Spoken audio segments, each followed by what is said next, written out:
Hello students, welcome.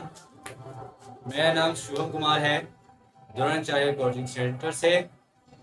आज मैं exercise 8.2 यानी कि चैप्टर 8 त्रिकोणमिति का पढ़ाऊंगा। और यहाँ पे आज हम कुछ नया चीज़ लेकर आ रहे हैं, क्योंकि चैप्टर 8 में और उस चैप्टर 8 का एक्सरसाइज 8.2 में ये चीज़ों जो मैंने अभी यहाँ पे बोर्ड पर मैंने जो लिखा है, इन चीज़ों की बहुत ज़रूरत पड़ेगी। तो इसके बिना हम आगे और नहीं बढ़ पाएंगे, क्योंकि 8.1 में इन चीज़ों को 8.1 में इन चीज़ों की ज़रूरत नहीं थी, लेकिन यहाँ पे हम इस चीज़ को और बेहतर तरीके से दिखा रहे हैं। आप इन चीज़ों को देखिए तो ज़्यादा पता चल जाएगा आपको। साथ ही साथ में एक चीज़ और हम आपको इसमें दिखा देते हैं। इसके सिवाय और क्या है, इसके सिवा ये है कि मैंने आपको शायद ये नहीं बता पाया हूँ।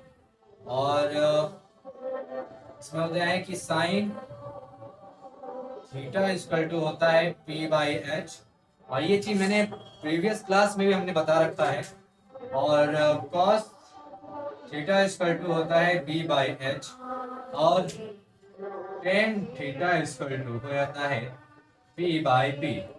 साथ ही साथ साइन अब टेन हो गया, उसके बाद साइन का जस्ट उल्टा हो जाता है कॉस, तो यहाँ पर हो जाएगा cos sec theta equal to होता है 1/साइन थीटा, जो कि ऑलरेडी हमारा यहाँ पे लिखा हुआ है। इसको बताने की जरूरत नहीं है हमें, ये बस बताने की जरूरत नहीं है, मैं मिस कर गया। और यहाँ पे ये लिखा हमने कॉट थीटा इक्वल टू होता है B/P, और होता है सेक थीटा इक्वल टू हो जाता है H/B, और कॉसेक थीटा इक्वल टू हो जाता है, वो हो जाता है H/P। ठीक है, अब यहाँ पर ध्यान दिया जाए, ये चीज तो है ही। अब आगे देखिए, sine theta into cosec theta है sir. Sine theta cosec theta equal to 1 होता है। ठीक है, देखिए हम अभी इसको एक्सप्लेन आपको अभी नहीं कर पाएंगे। कारण क्या है, क्योंकि हमको चैप्टर खत्म करना है। इन चीज़ों को एक्सप्लेन करने के लिए वक्त बहुत ज़्यादा लग जाएगा, और वक्त हमें कम है। तो बस खाली ये चीज़ याद रखिएगा इस फॉर्मूलास को, कि साइन थीटा और कॉसिक थीटा इक्वल टू 1 होता है। तो साइन थीटा इक्वल टू 1/कॉसिक theta, cosec theta equal to 1/साइन थीटा। ठीक है, फिर cos theta is into sec theta. यहाँ जो डॉट दिए हुए हैं, डॉट का मतलब होता है मल्टीप्लाई। ठीक है ना, डॉट का मतलब होता है मल्टीप्लाई नहीं कि गुना। क्लियर है? तो cos theta into sec theta equal to 1 होता है। कॉस थीटा इक्वल टू 1/सेक थीटा होता है। सेक थीटा इक्वल टू 1/कॉस थीटा होता है। Tan theta into cot theta equal to 1 होता है। टेन थीटा इक्वल टू 1/कॉट theta, cot theta equal to 1/टेन थीटा। ठीक है, sine square theta plus cos square theta equal to 1 होता है। 1 minus sine square theta equal to cos square theta होता है, और 1 minus cos square theta equal to sine square theta होता है। ठीक है, sec square theta minus tan square theta equal to 1। Sec square theta minus 1 equal to tan square theta, और 1 plus tan square theta equal to sec square theta. इसी तरह से cosec square theta minus cot square theta equal to 1। Cosec square theta minus 1 equal to cot square theta. 1 plus cot square theta equal to cosec square theta हो जाता है। Tan theta equal to होता है sine by cos theta. ठीक है, और cos theta equal to होता है sine by tan theta. Sine theta equal to cos theta into tan theta होता है। Cot theta equal to cos theta by sine theta होता है।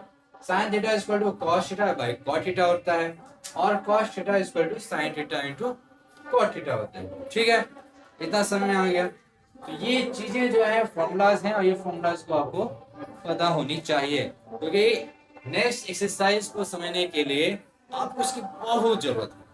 ठीक है ना, इसलिए आप इसको देखिए।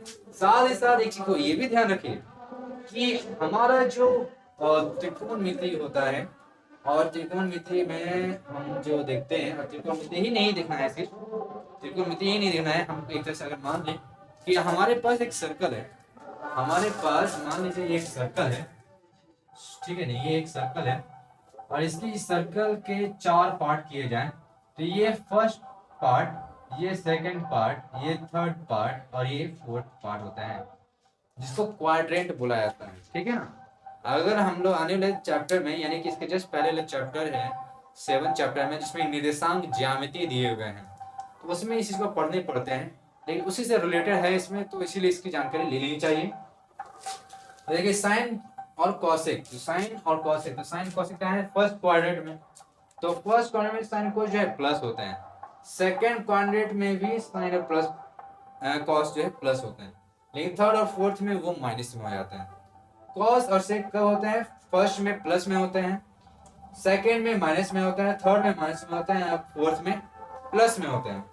टेन और कोड जो है वो फर्स्ट में प्लस में होते हैं, सेकंड में माइनस में होते हैं, थर्ड में प्लस में होते हैं और फोर्थ में माइनस में होते हैं। हम फिगर में ही आपको दिखा देता हूँ। फर्स्ट में प्लस प्लस होता है, फर्स्ट में प्लस प्लस होता है, सेकंड में प्लस माइनस होता है, थर्ड में माइनस माइनस होता है और फोर्थ में माइनस प्लस होता है, ठीक है ना। इसी को याद रखिएगा, यानी कि एक्स वाई वाई एक्स तो हम लोग पढ़े नहीं है, हम लोग पढ़े हैं ना जी। फर्स्ट क्वाड्रेंट में एक्स और वाई जो होता है, एक्स और वाई जो होता है वो प्लस होता है, सेकंड में एक्स प्लस में होता है और वाई माइनस में होता है, थर्ड में जो होता है एक्स भी माइनस में होता है और वाई भी माइनस में होता है, फोर्थ में जो है एक्स माइनस में होता है और वाई प्लस में होता है, ठीक है। तो इस तरह से होता है, तो ये चीज उसी में। और साथ ही साथ ये चीज को भी ध्यान दीजिए, यहाँ पे देखिए ये अनुपात है इधर, ये कौन है, कौन में बोलता है कि अगर साइन 0 डिग्री है, साइन 0 डिग्री का मान 0 होता है, कैसे होगा सर 0, तो अभी यहाँ पे ध्यान दीजिए तो 0/4, 0/4 करेंगे तो 4 से जब 0 का भाग देंगे तो 0 आएगा, इसीलिए यहाँ पे 0, ठीक है। साइन के बाद साइन 30 मान होता है 1/2, कैसे होगा, तो 1/4 है, 1/4 का रूट ओवर करिए, तो 1/4 का जब हम लोग रूट ओवर करते हैं तो 1 का स्क्वायर आएगा 1 और 4 का स्क्वायर आता है 2, तो इसका हो जाता है 1/2, ठीक है। फिर साइन 45 डिग्री का मान निकालेगा तो 1/√2 होता है, कैसे, तो 2/4 है, यहाँ पे 2 से 4 कट करेंगे तो ये 1/2 हो जाएगा, 1/2 का रूट निकालेंगे तो हमारा क्या आंसर आएगा 1/√2 आएगा। साइन 60 का मान होता है √3/2, कैसे सर, तो 3/2 होता है, 3/4 होता है, उसका रूट ओवर निकालिए आप, जो निकालिएगा तो वहां पे √3 हो जाएगा, /2 हो जाएगा। और लास्ट में बचा है साइन 90 का, साइन 90 का -1 होता है, कैसे, तो 4 करने के बाद आंसर 1 होता है, 1 का रूट निकालेंगे तो भी हमारा आंसर 1 होगा, ठीक है। अब देखिए कॉस का, कॉस का क्या होता है, साइन का जस्ट उल्टा, जैसे कि साइन का 90 में क्या है 1, तो कॉस का 0 में भी 1 हो जाएगा, कॉस का 30 में √3/2 हो जाएगा, कॉस का 45 में 1/√2 होगा, कॉस 60 का 1/2 होगा, कॉस 90 का 0 होगा। अब 10 कैसे निकालेगा, तो 10 का हमने अभी जस्ट पढ़ा है, साइन बाय कोस पढ़ा है ना, तो साइन बाय कोस, तो साइन कितना है 0, कॉस कितना है 1, तो 1 से 0 भाग देंगे कितना आएगा 0। फिर यहाँ पे क्या हो जाएगा, इतना बटे इतना, तो इतना बटे इतना करेंगे 2 कट जाएगा, बचेगा क्या 1/√3, तो 1/√3। फिर यहाँ पे देखिए ये दोनों कट जाएगा, आंसर आएगा क्या 1, ठीक है। फिर यहाँ पे देखिए साइन बाय कोस करेंगे तो ये उल्टा करेंगे तो 2 कट जाएगा तो √3 आ जाएगा आंसर। और 0 से इसको 1 को भाग देंगे तो 0 से 1 को भाग देंगे तो 0 तो से भाग 1 कटेगा ना, तो या तो वो इन्फिनाइट में चल जाएगा, इन्फिनाइट में चल जाएगा तो यानी कि वो अपरिभाषित है। और नेक्स्ट जो बचा हुआ है कॉसेक का, तो ये कॉसेक का फॉर्मूला के अनुसार अगर बैठाइएगा तो सब निकल जाएगा, कॉसेक निकल जाएगा, कॉट निकल जाएगा और कॉट निकल जाएगा और सेक भी निकल जाएगा, है ना। अब इस पर आता है, इसमें बोल रहा है कि साइन 15 डिग्री, साइन 15 डिग्री का मान होता है √3 - 1/2√3। सर अब बोलिएगा कि सर ये कैसे आ गया, तो ये आया कैसे, ये आया है यही सब फॉर्मूला के हेल्प से, ठीक है ना, ये सब फॉर्मूला के हेल्प से आया, तो इसको ये सब प्रूफ किया हुआ है और हम अभी आपको प्रूफ कर नहीं सकते क्योंकि बहुत वक्त लगेगा, तो इसीलिए हम आप इसका मान ही याद रखिए। तो साइन 15 डिग्री का मान √3 - 1/2√2 होता है, cos 15 डिग्री का जो मान होता है वो √3 + 1/2√2 होता है, tan 15 का मान जो है 2 - √3 होता है, sin 18 का मान जो है √5 - 1/4 होता है, cos 18 डिग्री का मान जो होता है वो √10 + 2√5/4। फिर cos 36 का डिग्री का मान जो होता है √10 - 2√6/4। फिर sin 36 डिग्री का जो मान होता है वो √5 + 1/4 होता है। और sin 75 डिग्री का जो मान होता है √3 + 1/2√2 होता है, ठीक है ना। cos 75 डिग्री का जो मान होता है √3 - 1/2√2 होता है। और tan 75 डिग्री का जो मान होता है वो 2 + √3 होता है। तो ये सारे मान आप लोग को याद रखने होंगे। अगले की क्लासेस में अगले नेक्स्ट क्लासेस में हम जो है इस चीज़ के बारे में बताएंगे। अगले वीडियो में आपको इस चीज़ की जानकारी यानी कि एक्सरसाइज 8.2 की जानकारी आपको मिल जाएगी, ठीक है। ये 8.2, 8.3 और 8.4 से रिलेटेड है, यानी कि आप ये समझ लीजिए कि त्रिकोणमिति के जितने भी क्वेश्चंस होंगे वो इन्हीं तरह के फॉर्मूलों से बनेंगे, ठीक है ना।